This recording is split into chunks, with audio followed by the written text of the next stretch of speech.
Ambassador Duwan stood at the window of his spaceship, watching Earth grow larger as they approached. The blue planet looked peaceful from space, but he knew better. Humans had a reputation across the galaxy for being unusual. "Sir, we're beginning our descent," said Engineer Jisoo, looking up from her control panel. "The Mark VI battle mechs are secured in the cargo bay." Duwan nodded, straightening his formal gray uniform. This was an important day for the Celestial Alliance. They were finally going to show humans their most advanced military technology. The Mark VI battle mechs were the pride of their civilization. 15-meter-tall machines of war that could level mountains. "Remember," he told his crew, "humans are a young species. They might be overwhelmed by our technology. We must be patient with them." Their ship landed at the United Earth Defense Force base in Nevada. The desert stretched out in all directions, providing plenty of space for the demonstration. A small group of human officials waited on the landing pad. As Duwan walked down the ship's ramp, he noticed something odd. The humans didn't look impressed or scared. Instead, they looked excited, like children at an amusement park. Colonel James Park stepped forward to greet them. He was a tall man in a crisp military uniform, but his eyes sparkled with curiosity. "Ambassador Duwan, welcome to Earth. We've been looking forward to seeing your battle mechs in action."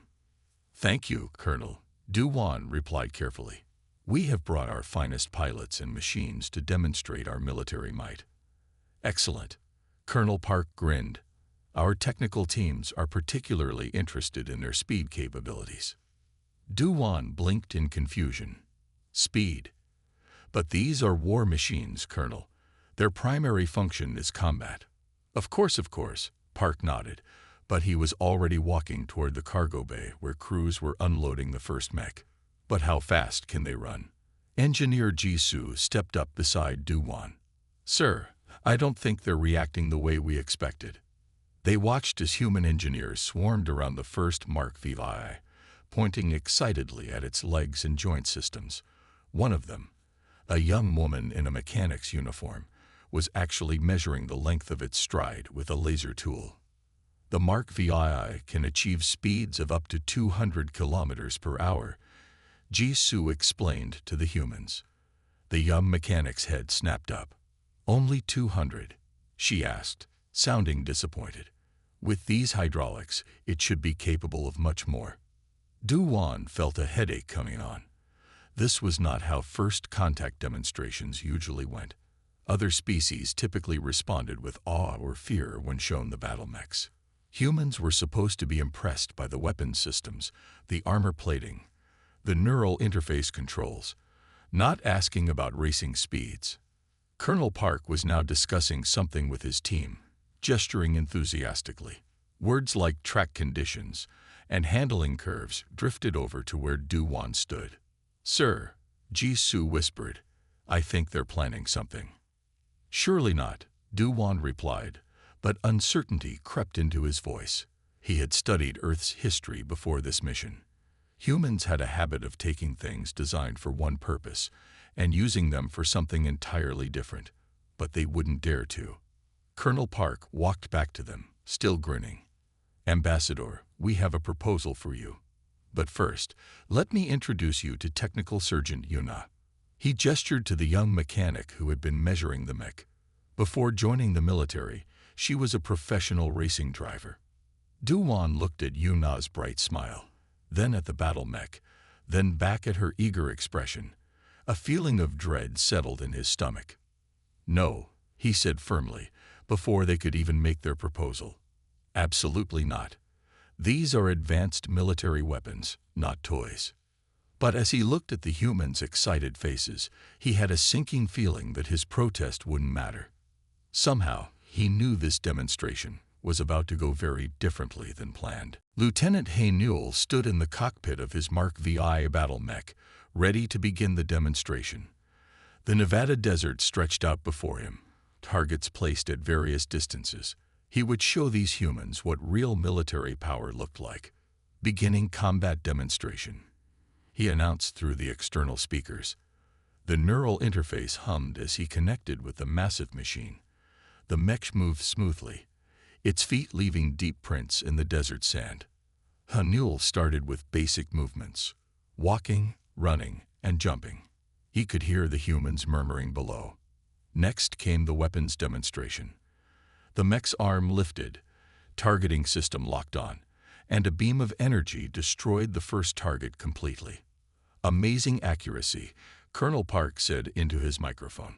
But Lieutenant, could you show us how it handles at full speed? Hanul paused. This was not part of the standard demonstration. He looked down at Ambassador Duwan for guidance. Colonel, Duwan said firmly, this is a military demonstration, not a racing exhibition. But Technical Sergeant Yuna had already stepped forward. She held up a tablet showing a hastily drawn course through the desert. We've mapped out a simple track using the target markers. Nothing dangerous, just a few turns and straightaways to test the mech's agility. Engineer Jisoo moved closer to look at the tablet. Her eyes widened. These turn calculations, they're pushing the mech's hydraulic systems to their limits. That's the point, Yuna said with a bright smile. The best way to understand a machine is to find its limits. Hanul felt confused. In all his years of pilot training, no one had ever suggested using a battle mech like this. These machines were designed for war, not sport. And yet, something about the challenge made his heart beat faster. Sir, he called down to Ambassador Duwan. Perhaps a small demonstration of the mech's maneuverability would help show its combat capabilities. Duwan looked like he had swallowed something sour, but he nodded slowly. One lap only, he said firmly. Hanul positioned the mech at the makeshift starting line. Through his neural interface, he could feel every system in the massive machine. The powerful legs, the balanced arms, the stabilizing gyros. He had never pushed them all to their limits at once before. Begin when ready, Colonel Park announced. The mech launched forward, faster than most humans had ever seen such a large machine move. Hanul approached the first turn, calculating the optimal angle. But then he heard Yuna's voice over the radio. You're taking too wide a line. Clip the inside of the turn. The mech can handle it. Against his better judgment, Hanul followed her advice. The mech tilted dramatically, hydraulics screaming, but it made the turn faster than he thought possible. Warning lights flashed across his display, but nothing broke. As he completed the lap, Hanul realized he was smiling. The mech had performed better than any simulation had predicted. Below, the humans were cheering, all except Ambassador Duwan, who was pinching the bridge of his nose. That was incredible. Yuna exclaimed as the mech came to a stop. But I bet with a few modifications to the leg servos, we could shave at least 10 seconds off that lap time. Absolutely not, Duwan started to say. But Engineer Jisoo was already pulling up the mech's technical schematics on her tablet. The hydraulic system is actually showing improved performance after running at those speeds, Jisoo said, sounding surprised. The human might be right. Hanul powered down his mech and opened the cockpit. Ambassador, he called down, I believe we may have discovered a new way to test and improve our machines. Duwan looked at the excited faces around him, human and alien alike, and realized he was fighting a losing battle. This is going to cause so much paperwork, he muttered. Ambassador Duwan sat in his temporary office at the Earth Defense Force base, reviewing reports on his digital screen. Each report made his frown deepen. Humans across the globe were talking about the battle mech demonstration, but not in the way he had hoped. Sir, Engineer Jisoo said, entering his office with another tablet. You need to see this. She placed the tablet in front of him. The screen showed underground racing events where humans had built their own crude versions of battle machines. They weren't as advanced as the Mark VI, but they were fast, very fast. How long has this been happening? Duwan asked, his voice tired. According to these records, the first underground mech races started 6 months ago, Jisoo replied. They reverse-engineered parts from old military robots. The humans call it Mech Racing League, or MRL. Du-Wan leaned back in his chair. This explains why they were so interested in racing our battle mechs. They already had experience. A knock at the door interrupted them. Lieutenant Haynul entered, looking uncomfortable in his formal uniform. "Sir, the humans have invited me to watch one of their racing events tonight. Should I decline?" Before Du-Wan could answer, Sergeant Yuna appeared behind Haynul. She seemed to have a habit of showing up at important moments. "You really should come," she said, smiling. "Our mechs might be smaller than yours, but we've learned some interesting things about making them move faster." Jesu looked up from her tablet with interest. "What kind of things?" "Come and see," Yuna replied. "We race in the desert, away from the city. No weapons allowed, just pure speed and skill." Du-Wan wanted to say no. This went against every protocol in the Alliance handbook, but he had also received messages from his superiors. They wanted to understand why humans were so different from other species they had encountered. "Very well," he said finally. "We will observe, but only observe." Later that night, they drove into the desert. As they crested a hill, they saw lights in the distance. A crowd had gathered around a makeshift racetrack. 6 human-made mechs stood at the starting line, their pilots doing final checks. "Those joint systems," Jesu whispered, looking through her binoculars. "They're using flexible alloys we haven't even considered for the Mark VI." Haynul watched the humans climb into their mechs. Their neural interface is different too. More direct, dangerous, but faster response time. The race began. The human mechs moved differently from Alliance machines. They slid around corners, used their arms for balance, and sometimes even jumped over each other. It looked chaotic but effective. "This is why we were disappointed by your speed limitations," Yuna explained. "We've been pushing our machines to go faster every week. Racing helps us improve the technology." Du-Wan watched as 2 mechs crossed the finish line side by side, the crowd cheering wildly. He had to admit, there was something beautiful about seeing the machines used this way. Not for destruction, but for sport and innovation.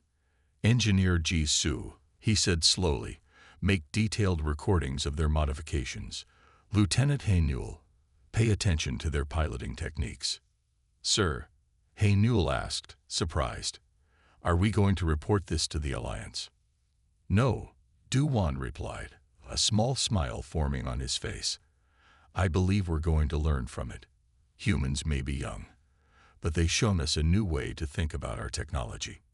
Yuna grinned. "Does this mean you'll let us race the Mark VI again?" Du-Wan sighed. "We'll discuss it. But first, tell me more about how you achieved that sliding turn I just saw." "For research purposes, of course." The next 2 weeks at the Earth Defense Force base were unlike anything the Alliance members had experienced before. Against traditional protocol, Ambassador Du-Wan had agreed to a supervised racing program with the Mark VI battle mech. The decision had surprised everyone, including himself. Lieutenant Haynul spent his mornings training with Sergeant Yuna and her racing team. They practiced in a remote part of the desert where their activities wouldn't draw too much attention. The humans taught him techniques that went against everything he had learned in military training. "You're still thinking like a soldier," Yuna told him one morning as they reviewed his practice runs. "The mech isn't your weapon, it's your partner in the race. Feel how it wants to move." Haynul nodded, though he wasn't sure he understood. In the Alliance, machines were tools to be controlled. The humans treated them differently, almost like dance partners. Meanwhile, Engineer Jesu found herself breaking more and more Alliance rules. She worked with the human engineers, studying their racing modifications. Their ideas were simple but clever. Where Alliance engineers focused on power and control, humans looked for balance and flow. "Look at this," Jesu said to Du-Wan, showing him data from their latest test run.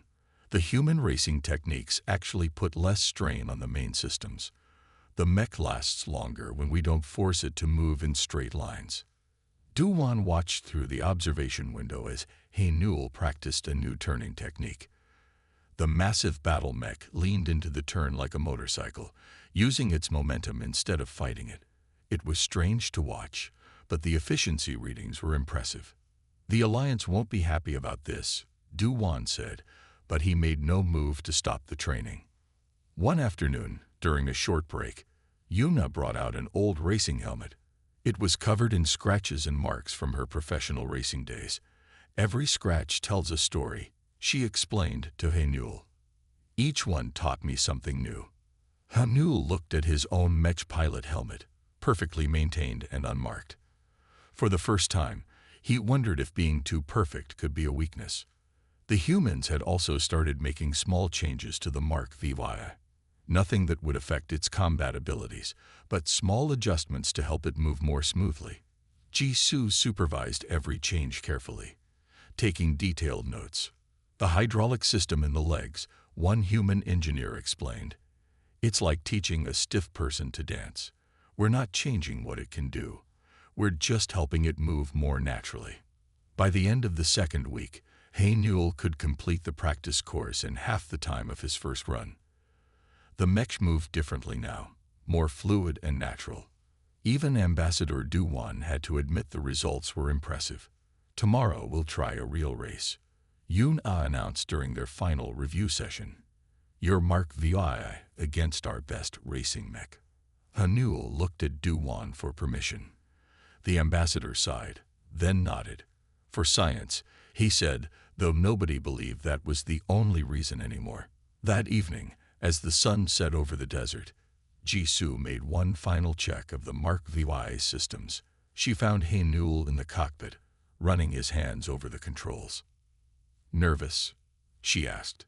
"No," He-Newell replied, then smiled. "For the first time, I'm excited. I think I finally understand what the humans have been trying to teach us. Sometimes the best way to understand something is to use it in a way it wasn't designed for." In her office, Yuna finished setting up the cameras to record tomorrow's race. She had a feeling the Alliance would want to see exactly how their prized battle mech had been transformed into the galaxy's most impressive racing machine. The Australian outback stretched endlessly under the morning sun. A group of officials, both human and alien, gathered near a makeshift racing track marked with tall beacons. The red desert sand provided the perfect surface for the first official mech race. Lieutenant He-Newell stood beside his Mark VI battle mech, performing the final checks. The machine gleamed in the sunlight, its surface showing the small modifications made over the past weeks. Next to it stood Sergeant Yuna's racing mech, smaller but built specifically for speed. "Remember what we practiced," Yuna said, adjusting her racing suit. "Don't fight the desert surface. Let the sand help you slide through the turns." Ambassador Du-Wan watched from the observation platform with Engineer Jisoo and Colonel Park.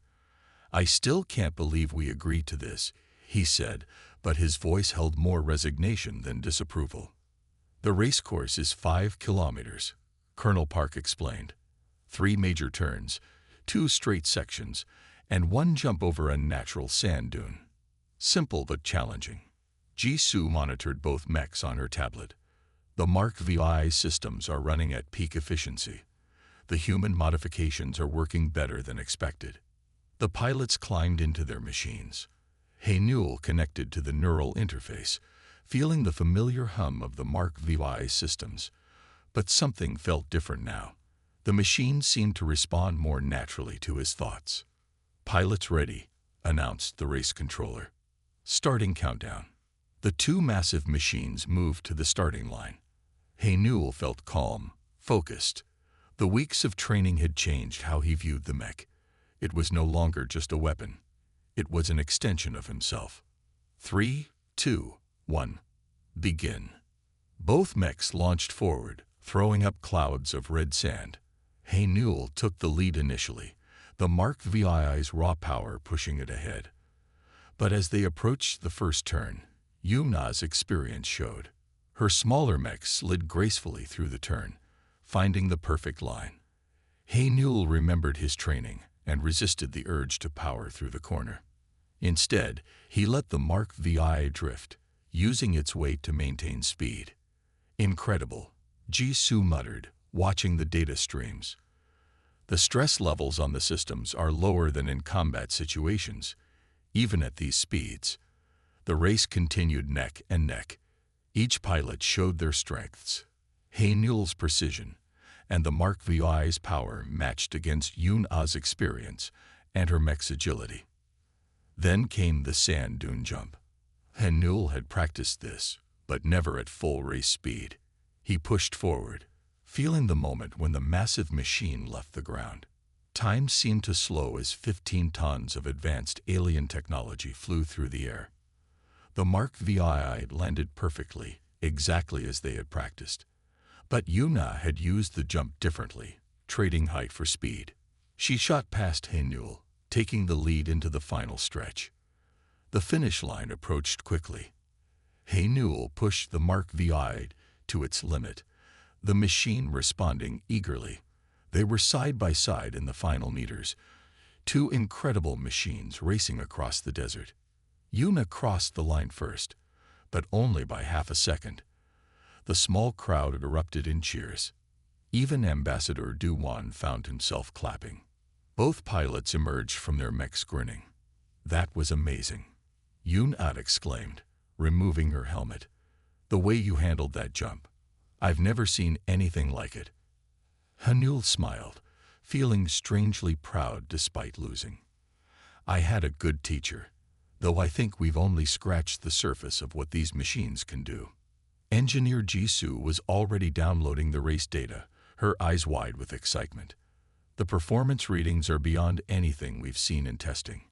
Both mechs exceeded their design specifications without any damage." Ambassador Do-won looked at the celebrating humans and his own excited crew. He pulled out his communication device, knowing his next report to the Alliance would be very interesting indeed. Sometimes, he realized, the best diplomatic victories came from unexpected places. The video of the Australian race spread across Earth's network within hours.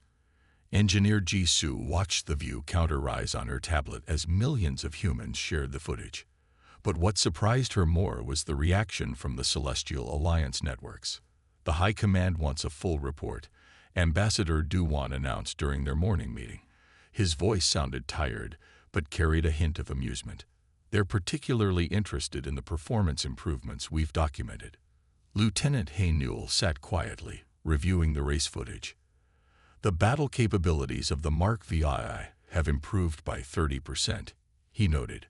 The racing modifications made the mech more responsive in all situations, not just racing. Sergeant Yoon-Ah arrived with more news. She carried a tablet filled with messages from other alien civilizations. "They're all asking about the race," she said, placing the tablet on the conference table. "Some want to send their own mechs and pilots." Do-won picked up the tablet and began reading. His eyes widened slightly. "The Stellar Federation. The Republic of 7 Stars. Even the Ancient Consortium. They all want to participate. It's not just about racing anymore," Jisoo explained, pulling up her technical data. "Look at these improvements.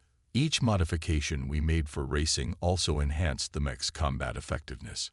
The human approach to pushing limits has shown us new possibilities." Colonel Park entered the room with more updates. "We've received official requests from 15 different Earth governments. They all want to host the next race. And our engineers have already started designing dedicated racing courses." Do-won stood by the window, watching a training session where human pilots practiced with their racing mechs. "The Alliance's military-industrial complex will need to adapt," he said thoughtfully. "This changes everything we thought we knew about mech development." Jisoo worked with Yoon-Ah to compile their findings. The racing modifications had revealed weaknesses in the original design that no one had noticed before. By pushing the mechs to their limits in racing conditions, they found ways to make them stronger and more efficient. "Look at this footage," Yoon-Ah pointed out, showing a slow-motion replay of the sand dune jump. "The way the Mark VI adjusts its balance in midair, we can use that technology to improve emergency response mechs for disaster zones." Messages kept arriving from across the galaxy. Many were surprised to see the feared battle mechs being used for sport, but they were even more surprised by the results. The human approach to testing and improving the technology challenged centuries of alien military doctrine. "Sir," Haynul addressed Ambassador Duwan, "the High Command will want us to restrict this technology. They'll see it as a security risk." Duwan nodded slowly. "Yes, they will. But they'll also see the advantages. Every race teaches us something new about our own technology. The humans have given us a gift. They've shown us how to look at our creations with new eyes." Colonel Park smiled. "So, does this mean we can organize more races?" "Under proper supervision," Duwan replied carefully, "and with strict safety protocols." But he couldn't hide his growing enthusiasm. The races had achieved more for interstellar relations than years of formal diplomacy. That evening, Jisoo found Yuna working late in the engineering bay. She was designing a new cockpit interface that combined Alliance technology with human racing controls. "The next race will be even better," Yuna said without looking up. "We're just getting started." Jisoo looked at the designs and smiled. Humans had taken the Alliance's greatest weapon and turned it into something that brought different species together. Perhaps that was their greatest skill, seeing possibilities where others saw only limitations. 3 months after the first exhibition race, the Australian outback had transformed. The permanent racing facility now stood where the test race had taken place. Massive stands surrounded a complex course designed for both human and alien mechs. Today would mark the first Interstellar Grand Prix. Ambassador Duwan stood in the control tower, watching teams from 12 different species prepare their machines. The sight still amazed him. Former enemies working side by side, sharing technical knowledge and racing techniques. "The broadcast will reach over 200 worlds," engineer Jisoo reported, checking the communication arrays. "The ancient consortium has even delayed their annual military parade to watch this." Lieutenant Haynul and Sergeant Yuna had become the talk of the galaxy. Their partnership led to the creation of the first human-alien racing team.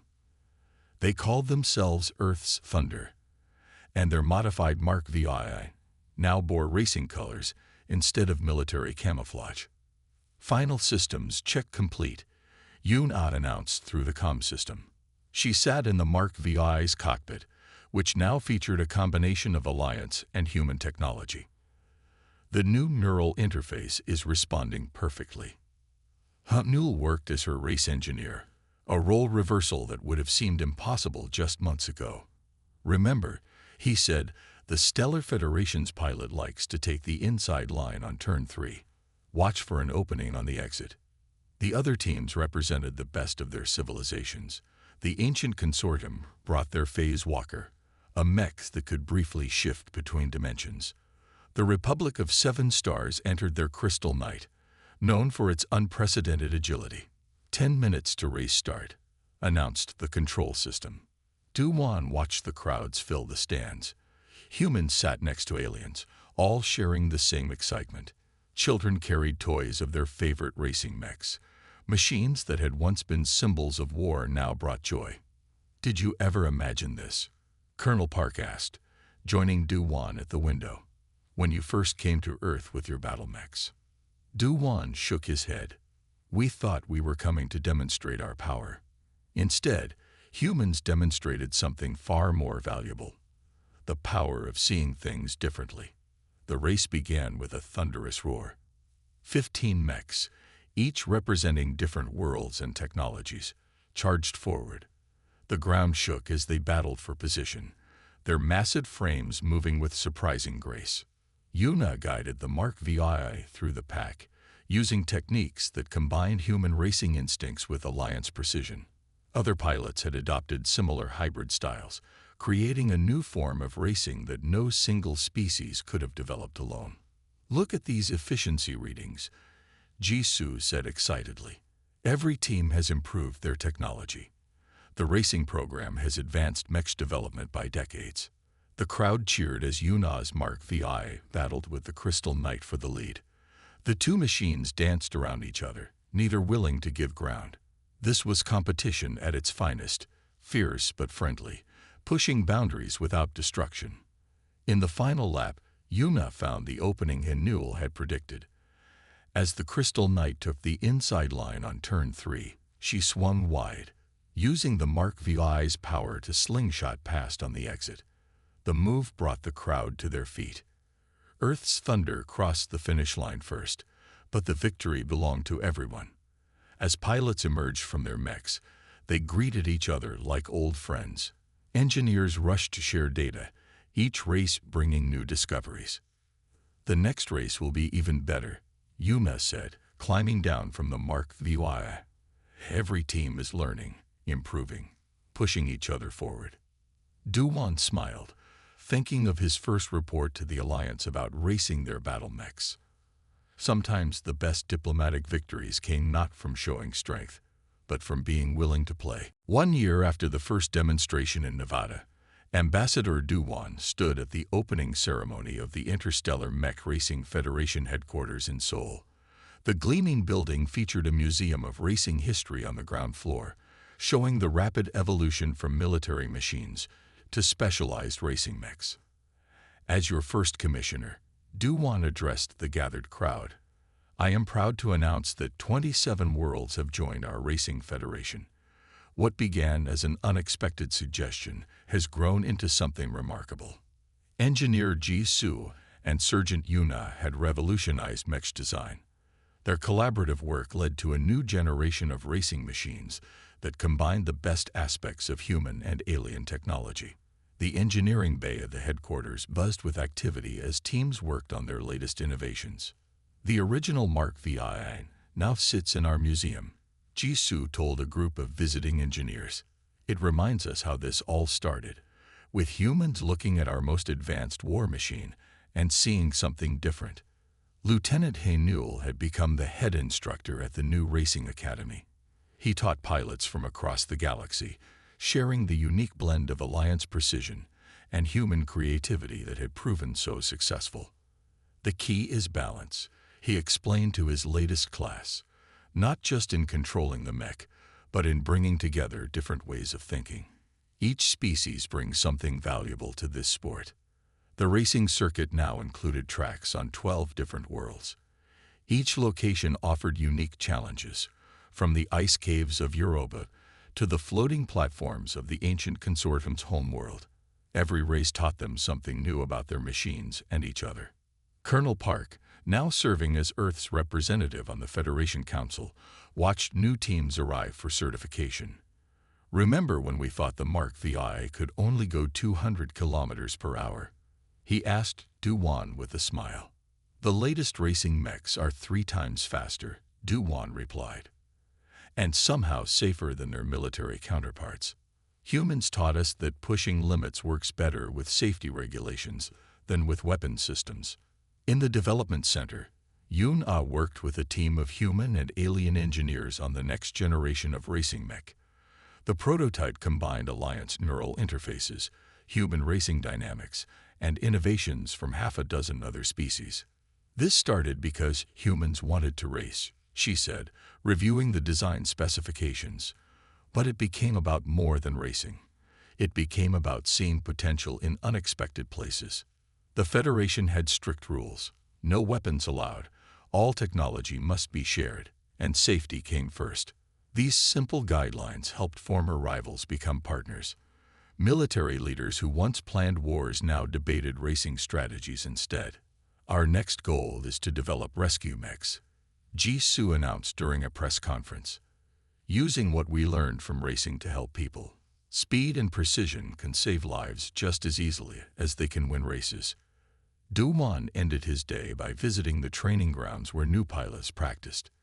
He watched humans and aliens working together, sharing knowledge, and pushing the boundaries of what their machines could do. A young pilot approached him, carrying a racing helmet. "Sir, is it true that you initially opposed the idea of racing these mechs?" Duwan smiled. "Sometimes the best ideas sound impossible at first. Humans have a gift for seeing those possibilities. They taught us that the future isn't about who has the strongest weapons. It's about who can imagine the best ways to use our technology for good. As the sun set over Seoul, the lights of the Federation headquarters illuminated the sky. Inside, engineers worked on new designs, pilots trained for the next race, and people from across the galaxy shared stories and dreams. What had begun as a demonstration of military might had become a celebration of innovation, cooperation, and the endless possibilities that arose when different worlds came together to play.